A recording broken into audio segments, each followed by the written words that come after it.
Andrea और उसकी दोस्त एक छोटी सी गांव में घूमने गए थे। गांव का नाम था भांगर, जो अपनी भूतिया कहानियों के लिए फेमस था।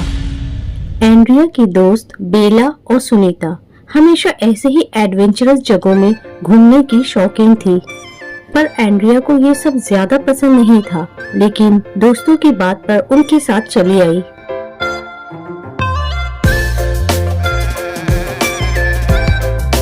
एक दिन वो लोग जंगल की तरफ गए, जो गांव के पास था। जंगल में घूमते घूमते कब शाम हो गया उन लोगों को पता ही नहीं चला। जंगल के बीचों बीच एक पुराना टूटा फूटा सा कुटिया था।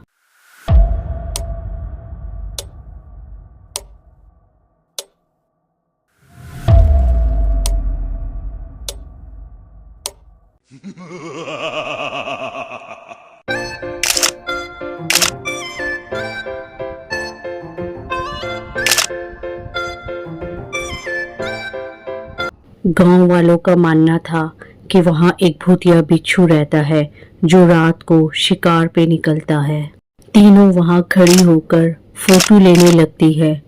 बेला कहती है, वाओ, कितना अच्छा कुटिया है, चलना इसके अंदर चलते हैं। नहीं बेला, गांव वालों ने इसके अंदर जाने से मना किया है।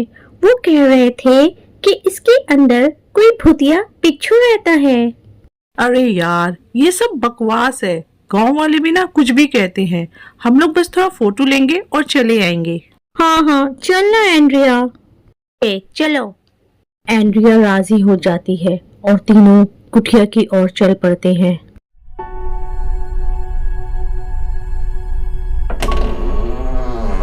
अंदर जाते ही उन्होंने देखा कि कुटिया बहुत अंधेरी है।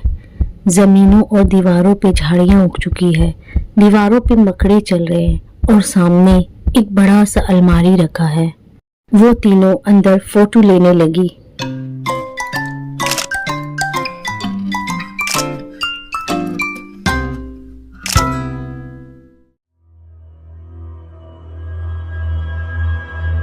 एंड्रिया ने महसूस किया जैसे कोई उन्हें देख रहा हो।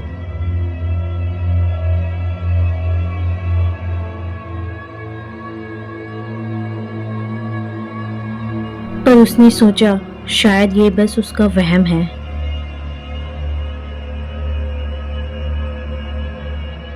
कुछ देर बाद एंड्रिया को अपने पैरों पे कुछ सरकता हुआ महसूस हुआ। उसने नीचे देखा तो एक काला लाल आंखों वाला बड़ा सा बिच्छू उसके पैर पे चल रहा था। एंड्रिया जोर से चिल्लाती है, सुनीता, देखो ये क्या है। बेला और सुनीता तुरंत उसकी तरफ भागी आई। बेला ने अपने हाथों से बिच्छू को मारने की कोशिश की, पर बिच्छू हवा में गायब हो गया। सुनीता ने कहा, ये क्या था?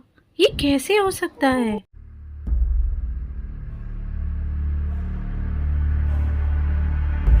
एंड्रिया को सामने रखे अलमारी के आईने में एक काला सा साया दिखा, जो अचानक से उसकी तरफ आने लगा।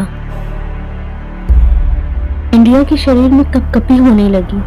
उसने महसूस किया जैसे कुछ उसके अंदर घुस गया हो।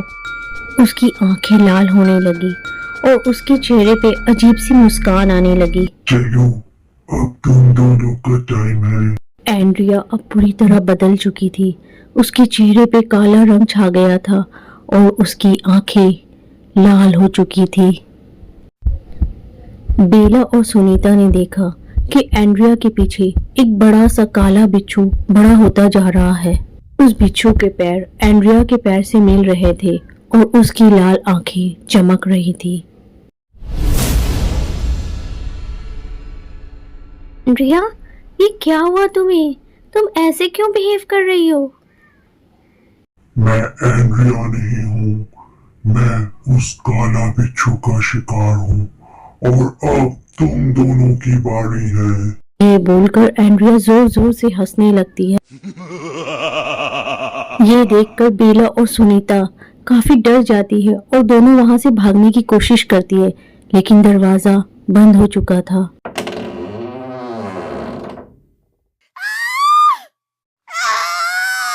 वो दोनों जोर जोर से चिल्लाने लगी, लेकिन किसी ने उसकी आवाज नहीं सुनी क्योंकि दूर दूर तक कोई आता जाता नहीं था। और कुछ देर बाद दोनों की आवाज आना बंद हो गई।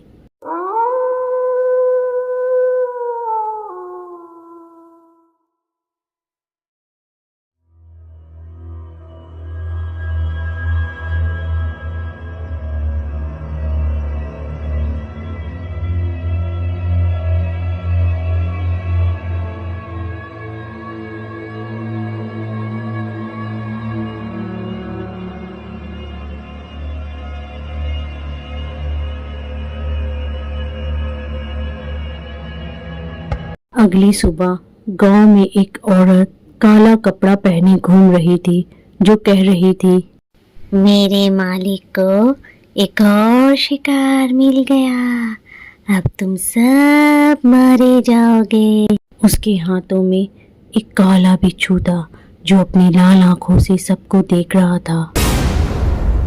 गांव के लोग समझ गए कि भूतिया बिच्छू अब आजाद हो चुका है और वो अपना अगला शिकार ढूंढ रहा है।